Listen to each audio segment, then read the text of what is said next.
This is a Pod Dealers Network podcast. What is TWS podcast, episode, whatever, who cares at this point? Bar. The rants of the vindicated. It's my podcast and I do what I want to.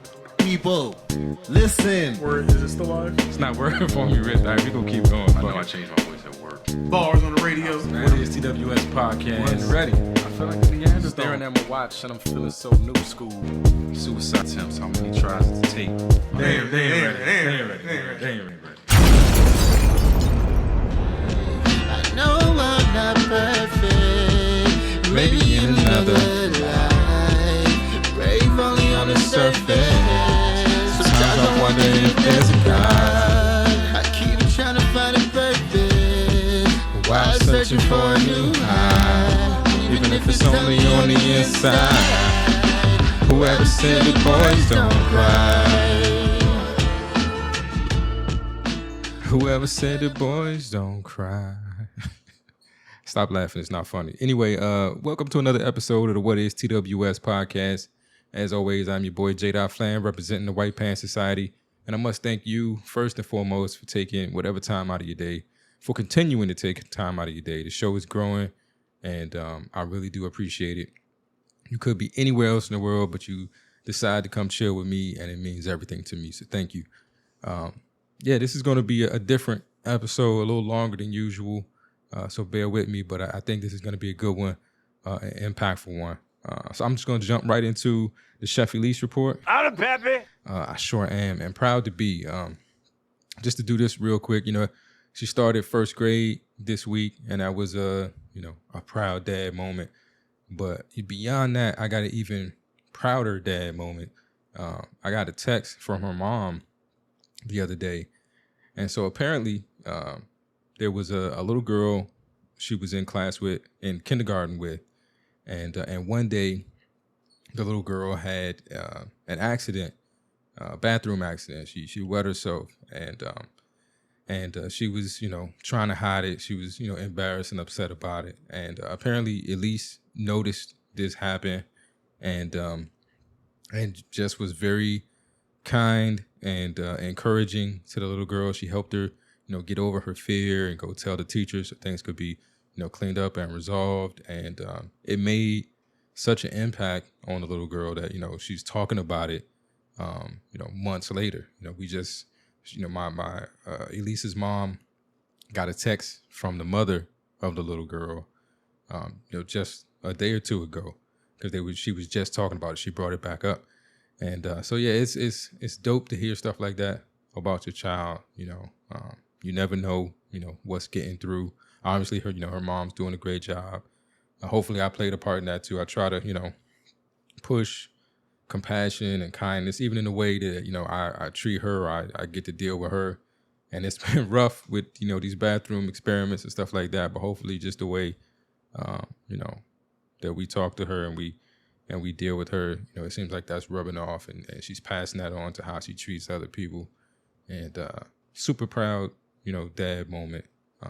She's an amazing little kid. I just wanted to share that with y'all because I'm proud and I got to tell somebody. I'm Peppy. I sure am.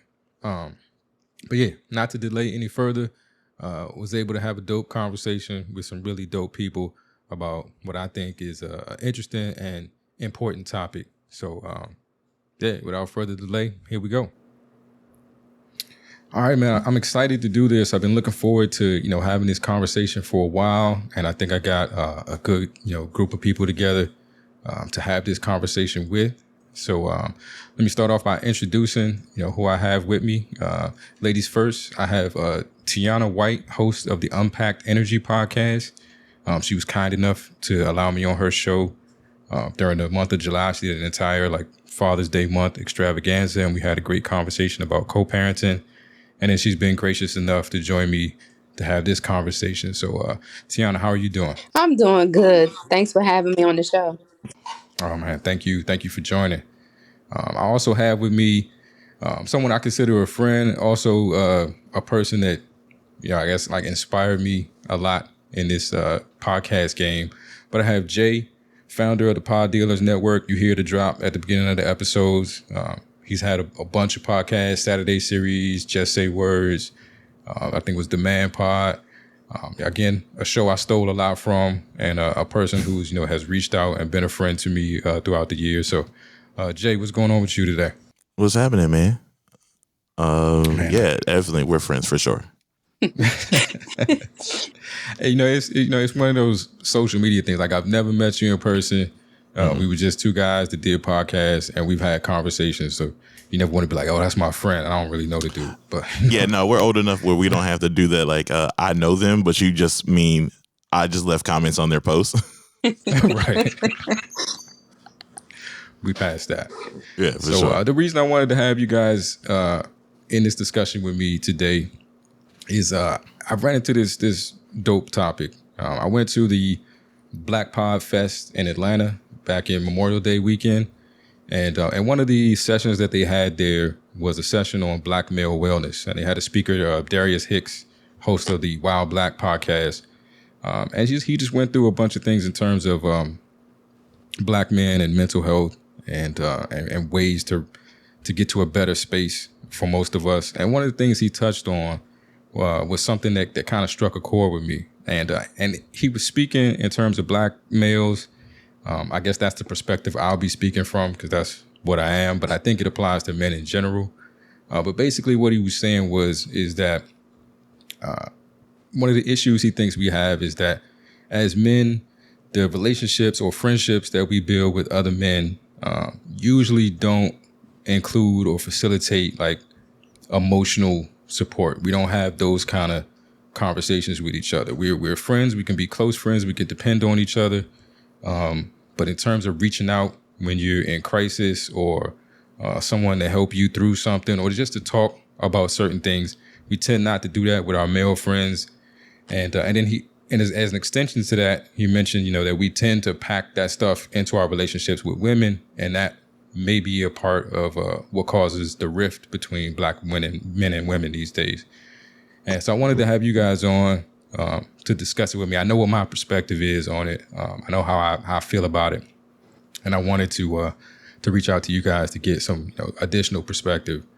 I know I'll start with you, Jay. I know when I reached out to you about doing this show, one of the things that you expressed was that you didn't quite agree with that premise. So, I wanted to dig into that and see what in particular with that idea in terms of male friendships did you have disagreement with? I think the biggest thing, well, let me be fair. When we talk about wellness, I think specifically when we're talking about Black men, we lump everything in there. They don't go to the doctor. They don't talk how they feel. And so all these other things. And there are people actually doing those things. I think when you're talking in a space of like, yes, you being quote unquote toxic, and it can carry over into any relationship, business, romantic or whatever, right? Having the language to be able to express that stuff is really a big key. So some of that work does happen in therapy, but if that environment was never created, you don't know that you're doing that. Right. So this whole like, oh, dudes can't be open with each other because they don't want to do it needs to be thought about in the premise of, do they know how? Yeah, I definitely get that because, one of the things for me is that I didn't realize that this was a phenomenon in my life until it was said. Like the moment it was said, it was like, yeah, I don't have these conversations with the dudes that I know.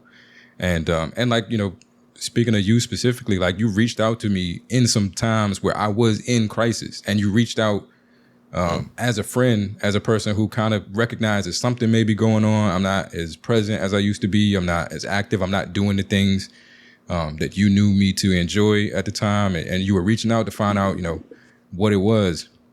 And so you were opening that door for me. And for me, it still wasn't a thing that I could do. I think we joked about it because I remember responding to you, and I'm kind of telling you that I'm in crisis, but I'm doing it in such a flippant, like, don't worry about it, who cares kind of way. I think you hit me up one time and I'm like, oh yeah, man, I'm just in this psychiatric ward, man. It ain't nothing. I'll hit you back when when Yeah. everything's cool. And it's like but that was the perfect opportunity, and definitely a time where I probably felt the loneliest, in my life. I was around some. I ain't gonna go there, but yeah, I was around some characters, and not a whole lot of people I felt like I could relate to. And here was somebody reaching out to me, and and my response was just to be like, yeah, don't worry about it. Like, that's not the conversation I can have with you, and not because you're not a friend, but more because I think because you were a dude. I think that's the harder part for me. I think that we have these conversations man to man.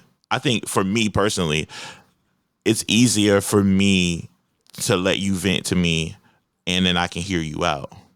I struggle with when I listen to women or the women that I'm cool with or women in my life, when they're expressing stuff that they're going through, it automatically triggers how can I help? How can I create a solution? How can I fix it?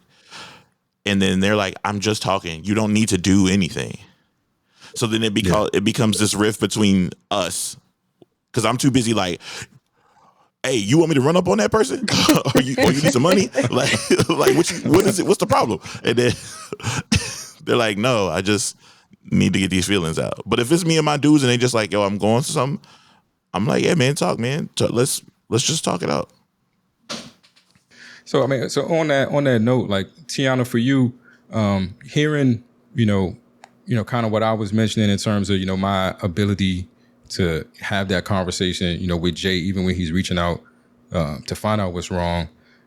How do you see that differently, I guess, in terms of relationships or friendships between women? I think, what Darius mentioned in his session was that women do have those kind of conversations. They have friends that they reach out to purely, for emotional support, and that stuff isn't all unpacked on the men in their lives, and that we didn't have that. So how do you see that in terms of your relationships with other women?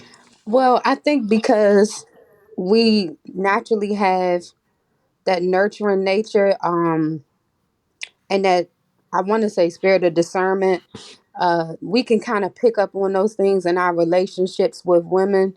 Our sisters, mother, grandmothers, aunt, they can pick up because we have that relationship. But what I'm also too finding now, with the change in the roles, there are some women who struggle with communicating those feelings and those thoughts. Because of relationships with their mom, just behaviors that they've been taught, toughen up, buttercup, suppress those emotions, because with the change in the times, we've had to be so strong and just push all of those emotions down. So I have noticed in some of my relationships with my girlfriends and my female family members that whereas in the past, it was just like a water, like water just flowing. It's almost kind of like looked down upon, or we preface it, girl, I'm sorry to, be telling you this story again. I know you don't want to hear it, but this is what I'm going through. And we always make excuses um, for our emotions and how we feel. So I think women are dealing with it too. But on, like I said, on the opposite spectrum of that, a lot of us are just naturally like that. As far as myself, I'm a great listener. I'm really good at picking up on things, so I can. You don't really have to tell me something is going on. I just kind of pick up on it. But at the same time, I might not be as fluid in my responses to how I'm feeling, and suppress some of my emotions as well. But when you and I initially had this conversation about the topic for the show, I really kind of look back on some relationships that I had with, in my dating relationships with men. And I don't want to make it a blanket statement, but I think some of the behaviors are based on the relationships with with a guy's father or his, just males in general, as far as doing his, when he's growing up. That's what I have observed, and the difference in those and how men express their feelings from, what I've observed. Yeah, I mean, I can definitely see that, because my father wasn't necessarily around, but the men that I was around growing up, And the men who I base like my definition of masculinity on, or manhood on, were very the strong silent type. They were the type that were in the room and didn't have to say anything, and everybody knew they were in the room. And they were also the type that you could tell they weren't comfortable with you showing a lot of weakness. Right. There was a lot of concern, with all the uncles that I had. I had a lot of uncles, and they were all concerned, with no father in the house. Where's he gonna get this stuff from? Right. And so there was always an effort to like toughen me up, and to get me a little stronger, not so meek and mild and things like that. And so I guess I did maybe grow up with an idea that expressing weakness or expressing vulnerability was not something that you could do, especially around men. Right. I mean, I could go to my mother with that. I could go to my mom and, be upset and say, this is what happened at school today or whatever. I mean, she's the person I talk to right now more than anybody else. But I don't think I ever did have that relationship with like an authority figure on the male side of things. Right. Yeah. Jay, what was that experience like for you? So yeah, it was kind of both ways. So my granddad was very active in our lives. I had uncles on both sides of the family, but those Jews weren't the best examples. But also the women in my family are super tough too. I think that's when we talk about strength, specifically when we're talking about Black women. They endure a fair amount of stuff, and a lot of our being vulnerable or talking about how you feel and always came across, especially as a child, as like whining almost. Yeah. So there was a lot of toughing up from the men and the women. Yeah. So I didn't really get to a place where I could be like openly communicate about how I feel until probably I was like teenager, early 20s. Yeah. And it's just so crazy. The last time we talked, I remember talking to you about like the your hair and stuff like that. Like I still feel like I'm trapped in so many expectations or so many definitions I was given in terms of what I could be and what I couldn't be. And just like just something as simple as like changing my hair. It's like I can't do it, or I'm reluctant to do it because I don't know, it doesn't fit inside of what I was told I was allowed to do or who I was allowed to be. And just having that. I mean, just saying it out loud right now is just, I don't want to say it, but A lot of the prisons that we're in, we built ourselves. True. Yeah. So. And then Tiyauna, I know when we spoke, real briefly about this topic, you mentioned that your current relationship is different, and you're kind of having to find your place with dealing with, being in a relationship with a man who does have these sort of emotionally supportive relationships with other men and doesn't necessarily need to come to you with all of that. Yeah, it's been really, I'm gonna be honest, just being transparent, it's been really difficult for me. I have always, I'm not gonna say on purpose, but I have always kind of connected with men who needed me emotionally and just kind of I'm gonna say drained me, for lack of a better word, emotionally, because they needed so much from me because they didn't have, that father relationship. Not saying that I can give them what a man could give them, but you understand what I'm saying, that a woman can give a man. And I am in a relationship now where my partner, he needs me, for emotional support, but he doesn't need me for emotional support. He has a wonderful support system of men in his life that are where they can be transparent with each other, they can express their feelings and things of that nature. And it's so in the beginning it was very difficult for me to accept that. We used to butt heads a lot, because on my part, because I felt not needed. And Yeah. especially when you and I had that conversation, it clicked in my head like, okay, so this is what's going on. It's not that I'm not needed, but he has other people to pull from, the men in his life that can give him things that I can give him, and that's okay. Um, And like Jay just said, we create these prisons or these, this is the foundation. This is what it's supposed to be. And when there's something outside of that, it's just like we a deer caught in the headlights. And that's what was happening to me because I didn't know how to deal with that because I had never been in that situation. And it's really, since talking to you, it's really helped us. We had a good conversation about it. And, I definitely had to address some issues that I had within myself. And he had to, explain some different things to me. And so I better understand it now. The importance of having those relationships with men, um, other men having those relationships with men in their lives. And it makes for a better communicator. He's a really good communicator. There's no boundaries as far as, well, I can't tell her this. I don't want to cry this, or I don't want to, let her know that I'm hurting about something. We don't have those type of boundaries. And that's really, it's a beautiful thing, but initially, I was ready to chew his head off because I felt like he didn't need me.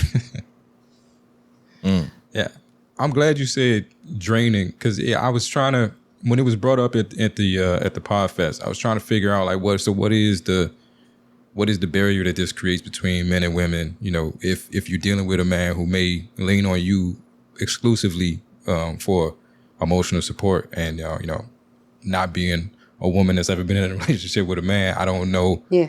What that does to you or the effect it has, but the I can see that now. Like, yeah, that can be draining to have to carry that Yeah. for somebody all the time. But let me say this too, every not to time. cut you off, but at the same time, and I know some women might disagree with me, because we have those unhealthy uh, aspects of our relationships and it becomes the norm, we find that becomes our identity. I prided myself on, and I'm gonna just say this, being Captain Save a Hoe, because that's what I knew how to do. You know what I mean? I can, Yeah. if I could do anything, I can make it happen. If you having a bad day, I can make it happen. I might not go out there and fight nobody for you, but I definitely can make it happen as my partner, make you feel better.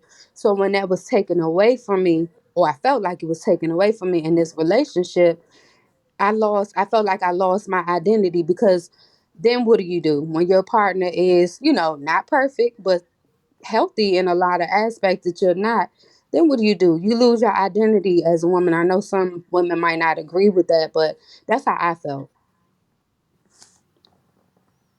Yeah, and it's weird because it's like I don't know, it's a strange like dynamic with that because you see a lot of, like, I think I saw there was a tweet that went viral, or it looked like it went viral to me. I pay attention to probably the wrong stuff, but it was a lady pretty much saying like, when you meet your guy's friends and you realize like he's not the alpha, and Yeah. like that being a negative, and then there was a lot of like comments on that, and and I think that like feeds into it. Like no guy, in every pack or in every group of friends, there probably is an alpha, and if you are or you aren't, and everybody wants to be the alpha, but there can only be one, and so sometimes you aren't, and that's okay, but you definitely don't want to be the runt of the litter, and so you do kind of shield yourself from appearing, so vulnerable around these people because you can't be the guy you can't be the weakest. I think when I did your show with you and Baby Huey, and this was in the middle of like craziness before things got real bad, but they was bad at the time. But I remember saying like, around my friends, it was easier to be seen as the drunk, the alcoholic, the lush, whatever. It was easier to deal with that embarrassment on a consistent basis than to stop and say to anybody, I'm depressed. I'm thinking about this. I want to give up. That kind of stuff. Like those conversations weren't conversations I could have. I was cool with getting over the, what the crazy thing I did last night, or somebody having to tell you what happened when you blacked out and you having to accept anything that they say you did. Like that was cool. That was way easier to tolerate than ever having to think I had to approach the group like, I'm not well and I'm not good and I don't know how I'm gonna make it through this without help. Like that was crazy to me. And I know, like, my brother, who I wanted to have with us today, like, that's my brother. And I trust him with my life. Like, I know right now if I called him and said, hey, bro, I'm in something. He'd be like, all right, stay put. I'm on a plane. He'd make his way down here and help me through whatever. And I still, every time he finds out something's wrong with me, it was either because, my girl called him or it was unavoidable. I needed somebody to pick me up from the hospital or, something like that. That's when he would find out something was wrong. And it's not because he never made himself available. It's just because that didn't seem like a conversation I could have. Jay, for you, in terms of your relationships with women, have you run into any of these issues with either leaning on them too much or not needing to lean on them as much as they expect, and that causing a rift? Yeah, I think that's definitely happened to me. But a lot of what you just said is what I was going through, where in my mind I had visualized it as if I said anything, I would be a burden. Yeah. And in all fairness, what are they going to do about it? Right? If I tell you, now you just have this information, I kind of have already assessed that you're not in a place to where you can help me the way I need to be helped. So it's doing us both a service for me to not say anything. Yeah. Right? I'll figure it out. I've always figured it out. I've been quick on my feet my Yeah. whole life. So you trying to help me and talk me off the ledge isn't doing anything because it's not providing results. And that's no knock to them. They've been fantastic people. That was just something that I needed to figure out soon. And then I'm not really as good as I thought about creating community. Where being like, oh, y'all can go to my homies and talk about this. Like I got to a place where I was like, yo, I could have a group of people I could talk about this with, men and women, right? But more specifically, I've done more harm just by being silent with those women, just kind of being like using the national slogan that dudes use is it's a lot going on. And we do, and it is a lot.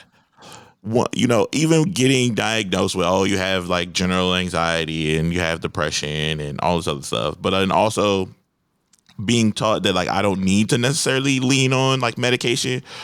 You got to just have like some really heartfelt conversations to kind of get to the solution, or reverse engineering things and kind of being like, all right, well, how do we get here? Or how did this thing get made? Yeah. But like I said, like and even in the wake of once figuring out how things work, then still having the like wherewithal to go back and tell them what was going on. Like, hey, I know we fell out, and I don't know how good it is or how bad it is. I still end up being friends with those folks. So and I owe them an apology. So I go back and I explain like, this happened because of this or for whatever reason, right? But realistically, there was a lot of work for me to do, and there was a lot of conversations that I needed to have. Even like Tiyauna said, like there's issues with my dad or issues with any of the people that were a part of my childhood. Like, so for me specifically, the reason why I was never telling anything is because I have a lot of abandonment issues. Right? So these are people that I'm supposed, like, they're pillars in my life, and I've watched them do things to me that are not what parents are supposed to do or grown-ups who say that they care for you are supposed to do, right? And so my whole thing is like, if you care for me and you say you care for me just like they did, I've witnessed in real time them do me wrong. Yeah. So why, if you as a partner or a friend, a girlfriend, situationship, whatever the situation is, then my whole thing, why would I even say something? Because I've witnessed people who have held a larger space in my heart or in my life do me wrong. What would be the purpose of me telling you? Now you just have random information. Yeah. Yeah. I mean, I've gone through that on both sides of my relationships with women and my relationships with men. Like you said, like just I had a conversation with somebody a while back, and it was, it's like I can't unpack these things in front of you because you specifically, and then people in general have had a history of the moment is advantageous to them, of using that information against me. So I'm not giving you the weapons. I'm not going to give you the ammunition to use against me in the future because we're cool right now. Because I don't know where we're going to be, in the future. And my history says when it works for you to use this, you're going to use it. And I mean, I don't know how you come back from that. How you find I guess maybe the courage or just the older I get, just the less I care. So I think a lot of people talk about my show being transparent, and it's more. It's this one is self-preservation.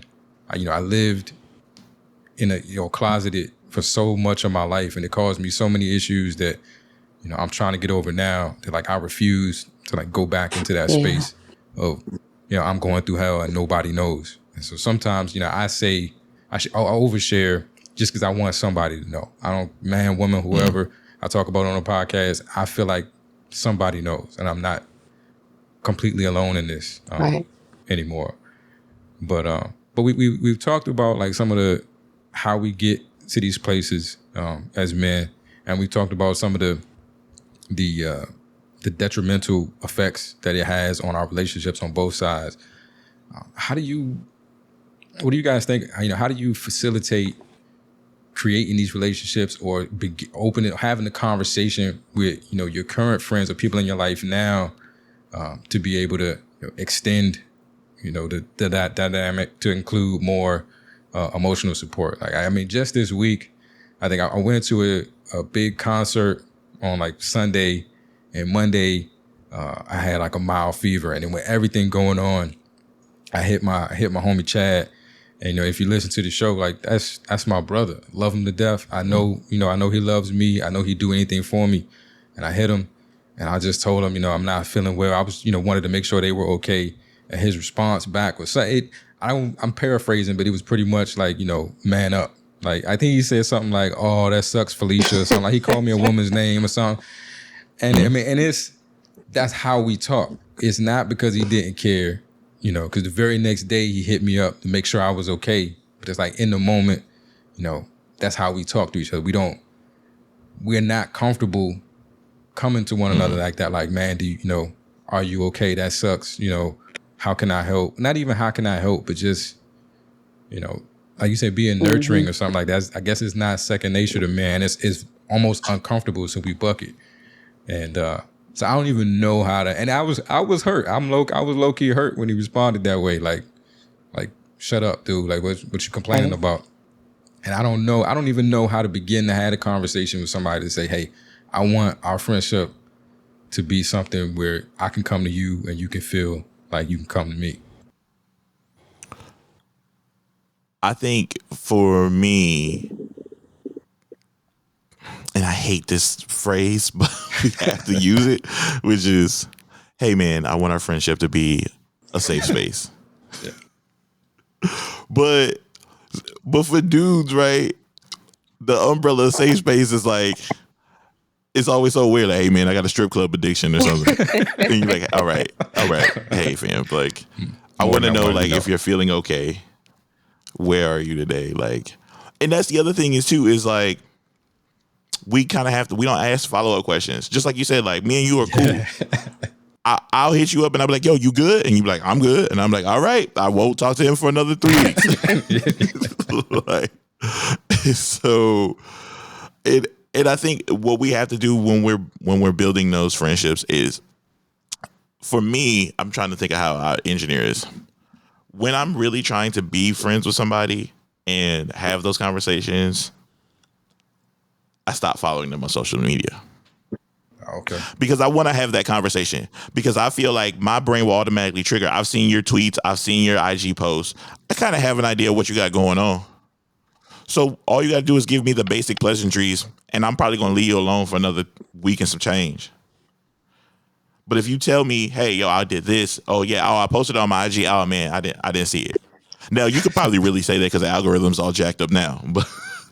But realistically, you would have to ask those questions.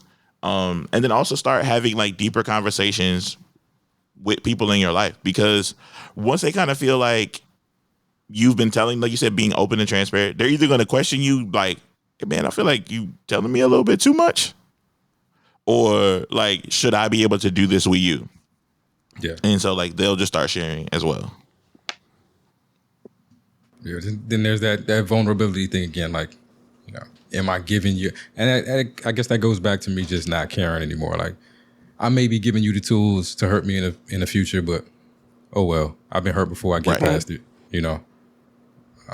But it's different. I don't even know how to start those conversations, you know, with guys, because like, I'm like you said, you know, Jay, like if you hit me up, like, man, how you doing? I may say some horrific shit to you. I'm like, oh yeah, man, you know, my leg is healing up, but yeah, it's cool. It's, you know, we passed it. Like, you know, don't worry about it, whatever. Like, I'm not gonna ever go into detail into, you know, man, I can't walk around the house like I used to. I can't clean my house. I'm depressed because my house is dirty because I'm hurt. Like, I did, you know, I don't know how to do it. I can come on this podcast and tell it to whoever, the people in Argentina who listening for some reason. But I can't call my home, like my closest friends, people I consider brothers. I can't call them and I feel like you said, I think I'm a community builder. Like, I think I'm building that space for other people. And then in reality, a lot of times when they do call me with stuff, man or woman, I listen and I'm participating in the conversation, but I'm annoyed. Like, I really could have done without the phone. Like, I would have rather not had to deal with that today. But, and so then I guess that's because I'm annoyed. I feel like when I do it to somebody else, they're going to be annoyed. So I don't do it. I don't know how to break out of that. With your husband, Tiyauna, like, how do you know, like, how he built that dynamic? Is that like something maybe, you know, men in the church or Yeah. how maybe he built that dynamic? Through his religion now. He's Muslim, I'm Christian. But they have a, I don't want to say it, well, it's got to be a blanket statement. The relationship that I see him have with his brothers, they are they created a space where they can talk based on just some of the experiences that they've had in life. Like, look, man, this is what's going on. You know, I have this going on. I feel this type of way. But I think that takes time. And I think that, you know, on the opposite end of the spectrum, that's something that is going to be a generational shift for us. It's going to have to be at some point. We got to stop telling our boys, our young men, suck it up, don't cry, or, let's just say we discipline them, however that may be for us. But then we turn around and tell them, don't cry. Like, that doesn't make sense. If I put my hand in the fire, it's going to hurt. I'm going to have a response to it. And we need to teach our young boys at a young age, it's okay. And guess what? You can talk about it. You can feel some type of way. And if you want to take 2 weeks to feel some type of way, that's fine.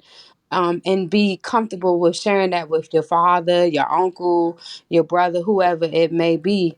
I think as adults, like you said, you just kind of basically just have to put it out there. Like, bruh, this is what I'm feeling. This is the community that I kind of want to build with you.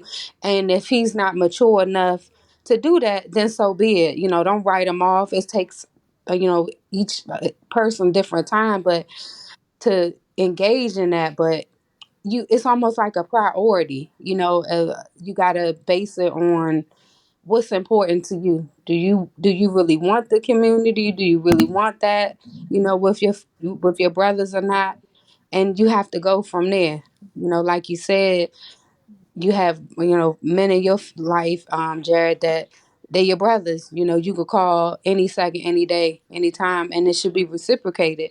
You know, between the two of you. But that's something that you have to be transparent about and go with it. And we as women, we have to, everybody wants an alpha male. That's true. But what is your definition of alpha male? Alpha male doesn't mean somebody with a whole bunch of muscles that'll rip a person in half. You know what I mean? I want an alpha male that's, healthy mentally, physically, emotionally, all of that. You know what I mean? I want a person that is not draining me emotionally because he doesn't have the support system, in his brothers or the men in his life that he needs. Yeah, I was going to ask you, like, yeah, what what advice would you give, to a woman that maybe was in your current position and realizing that, being used to being leaned on like that, and now all of a sudden, not necessarily being needed as much in that arena, and how to like deal with that or process or accept that as a healthy thing and not a bad thing. Man, I'm gonna keep it real. We went through some stuff, man. Like I think we really had finally had a breakthrough when I talked to you about it because I thought it was him. I thought he was, leaving me out. He was, kind of keeping secrets and things of that nature. But it clicked in my head, and like okay, he has the right to have other areas where he could talk to, his fellas about things he might not want to talk to me about. Just like I got things I talk to my homegirls about that, I don't necessarily want to talk to him about all the time. But to a woman that's going through that, I think you really have to step back and, um, you know, think about the relationships that you had. And most importantly, don't think you a failure because your partner has healthy relationships with the men in his life. Don't think you a failure. He there are things that you guys need to talk about as a couple, but remember that you can't build you can't your identity can't be in always being Captain Save a Hoe, always having to save somebody. It just can't be in that because then you'll find yourself in a situation with somebody who doesn't need that, and you'll turn him away and scar him, and then you just be walking around here, angry black woman because you just feel like he don't need you, and that's not the truth. But it takes the you have to want to work through that. You have to identify some things in yourself, and it takes time. Child, because I done cussed him out plenty of times. I had to go back because of Jared and have to apologize. So yeah, Well, we I think as the male delegation, I can say we appreciate you for apologizing. Those are yeah, hard to come by. And Jay, for you, because I admire you and I look up to you in a lot of ways because I see you outside. I see you living outside of this prison that I'm in, like in this outside of this box that I'm in, and in the same way, you expressed that this whole idea of men not being able to have these relationships or not having these relationships may be false. Like what advice would you give to a person who's trying to get out of these boxes that we put ourselves in, who's trying to expand past, these basic relationships that we have, or what we consider deep relationships that really aren't? Like, but what would you say to a guy who wants to and needs to open up in that way? So first, the biggest pieces are like working on debunking the things that you think are feminine. Like, when we were having the conversation last time about me growing my hair or like coloring my hair, or even just joking about going to get pedicures. Yeah, the waxing. Yeah, all of that. Yeah. Yeah, I think I'm addicted to waxing now. It's crazy. Oh man. So realistically, I grew up around women who own beauty salons. So I understand what like women who go to those places, what that feel like. It's euphoric almost. So like for me, growing up and just being like, well, it's just women get their toes done or whatever. But then like also playing sports, working on, standing on my feet nonstop, and then being like somebody having that conversation with me like, yo, dudes should get pedicures too.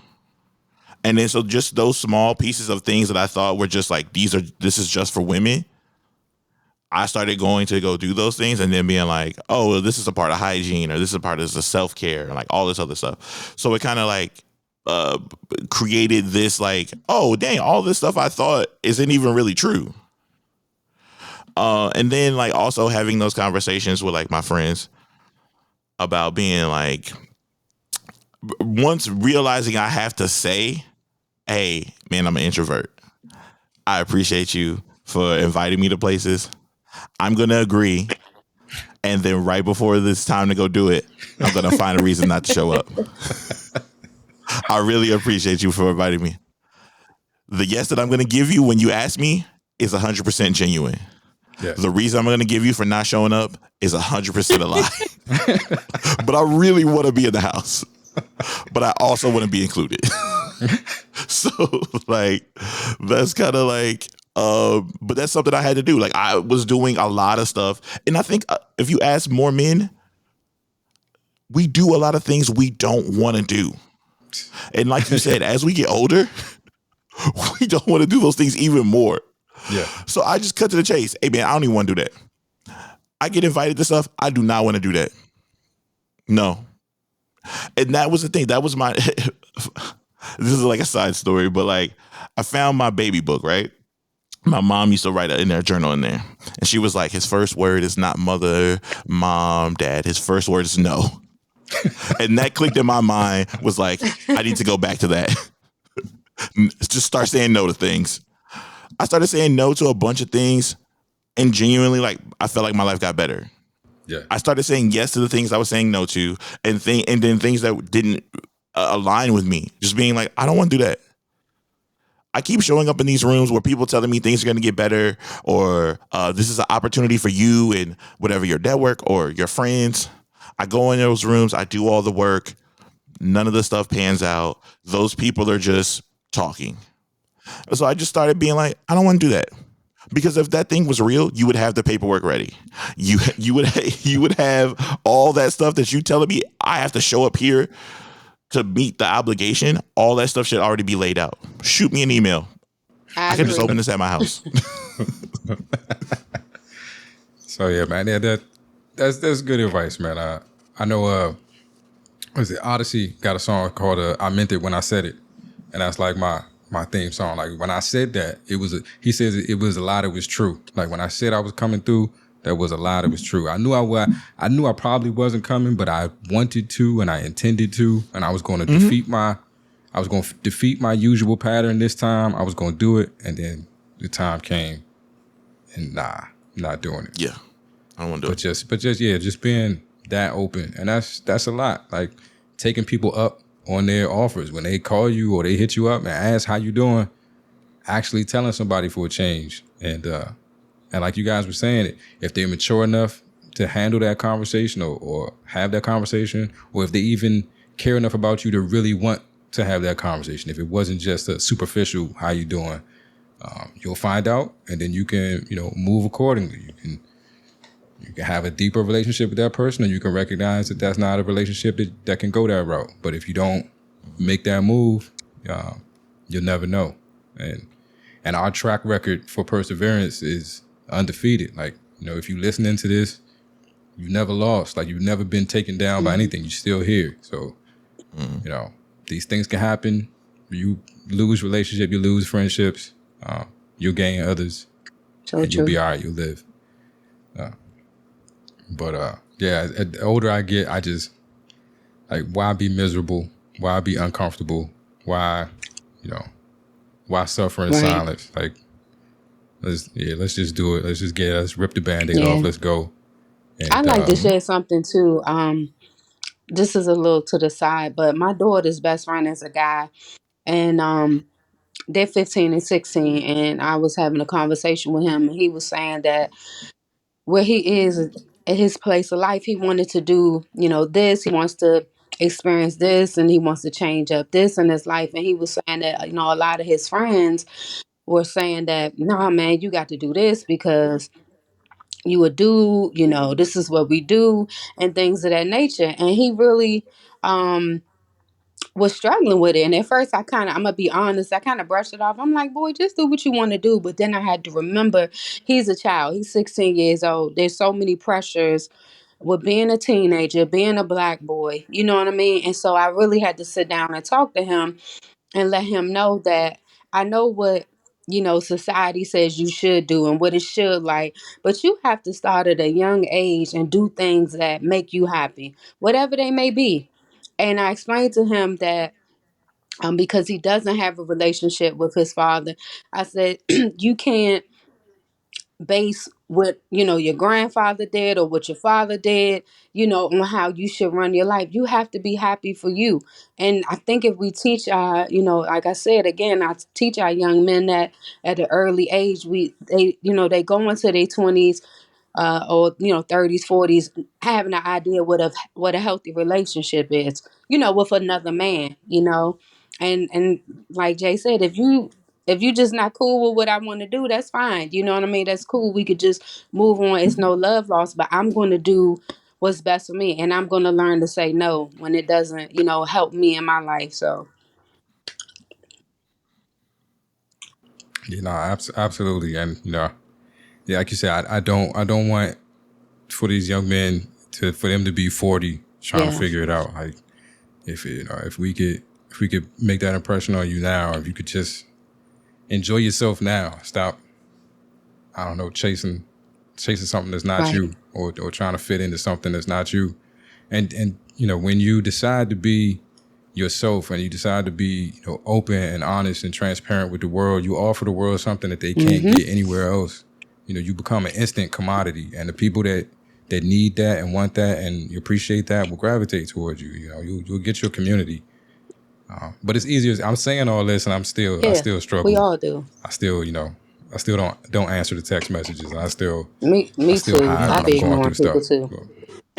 It's a Yeah. it's a What process. tripped me out? I don't know It's a how, process. like, a lot of us podcasters had podcasts, but like in real life, we real introverted. Like, I'll have people reach out to me like, Yeah. oh, I listened to the show. I'm gonna be in Georgia. Can we meet up? And I like Jay said, oh yeah, yeah, let's do that. But then like the week of, I'm like, oh man, I got to fly to Alaska. Something happened. Just making up shit that don't even make sense. You know what I mean? So I got to work on it too. Yeah, I am proud of myself for this thing. I'm gonna say it, share this with everybody. I'm proud of myself for this show because I had this idea. Or that was Memorial Day when I heard this whole premise, and I had this idea, and you guys were like the first people that came to mind, and I sat on it and sat on it and sat on it, and then and I thought, and I started sending people feelers like, would you be interested? And everybody was interested. So it's like, that wasn't enough excuse not to do it. Like, people actually want to have the conversation. Like, damn, I got to go for it. And it wasn't until like I sent like the meeting invites out. It's like it's on people's calendar. People will be expecting this to happen. If you don't show up, you're going to burn bridges and be be an ass. And it was like, so I had to do it. But yeah, it was absolutely another one of those things where I was such an introvert and I, didn't want to do it. But I had to force myself to do it. And I'm glad I did it. It Yeah, was a me dope too. conversation. For sure. But yeah, I appreciate you guys for hanging out with me and having this conversation. Hopefully, I know there were some people who reached out to me that were actually looking forward to this. So hopefully we did the topic justice and help expand the conversation. Before we get out of here, do you guys have anything you want to mention or anything you need to promote? I know you have the show, Tiyauna. Jay, I know you kind of, I guess, retired from the podcast business, but Yeah, I'm still out here. Just wandering around the podcast streets. just randomly dropping off Right. jokes wherever you can. Yeah. Yeah. Yeah, I'm kind of along the line with What you Jay got too. coming up, I made Tiana? an announcement on my show that I was just taking the month of August off. I'm just thinking it's pretty. I don't know. I'm just probably not gonna come back and just hope don't nobody ask. But I'm I'm just trying to move into something else. So we'll see. But if anybody wants to check it out, it's Unpack Energy, and I'm on all streaming services. Well, yeah, I appreciate you making this stop here. If this is the end of the road for you, I hope it's not. But that's you Yeah, got to do what's best for you. child, But I'm getting old. Okay. but no, yeah. I dropped my daughter off with her mother and stuff today, and her mom was pointing out my gray hairs. Right. I was like, appreciate that. Like that was really necessary for you. Like I don't know that they're there. All right, thanks.